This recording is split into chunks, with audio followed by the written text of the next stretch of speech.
Balik Showtime na Kim Chiu may patama. Nakabalik na sa It's Showtime si Kim Chiu matapos ang matagal na paghihintay. Sa pagbabalik niya sa programa, tila may hatid siyang mga mensahe na nagpaiwasay sa kanyang mga tagahanga. Sinabi ni Kim Chiu na nag-focus siya sa kanyang trabaho, na maaaring naging dahilan ng paglaho ng kanilang relasyon ni Paolo Avellino.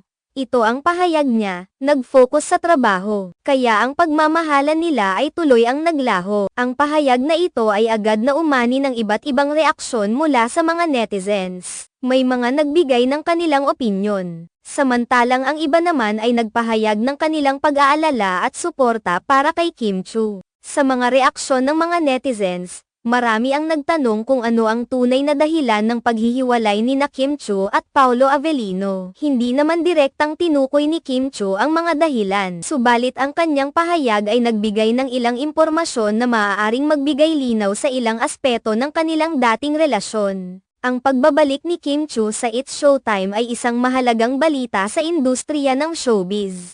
Bukod sa kanyang pagiging aktres, kilala rin si Kim Chiu sa kanyang mga proyekto sa telebisyon at pelikula. Ang kanyang pagiging bahagi muli ng show ay nagbigay daan sa iba't ibang spekulasyon tungkol sa kanyang personal na buhay.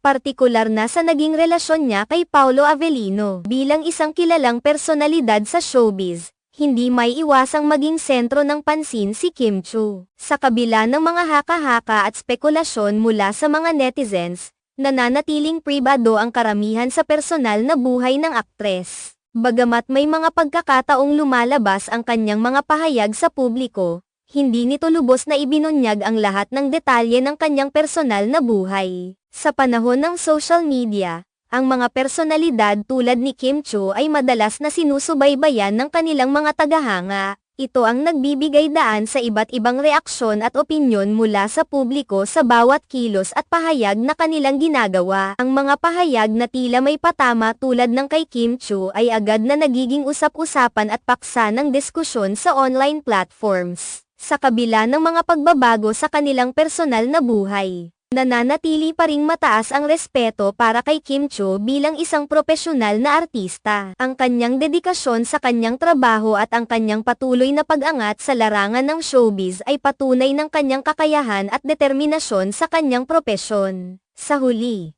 ang pagbabalik ni Kim Chiu sa It's Showtime ay hindi lamang isang simpleng pagbabalik. Ito ay nagdulot ng mga pagtatanong at reaksyon mula sa publiko, na nagpapatunay ng patuloy na interes at suporta sa kanyang career. Sa kanyang mga susunod na hakbang sa showbiz, tiyak na patuloy na magiging sentro ng pansin si Kim Chiu sa industriya ng telebisyon at pelikula.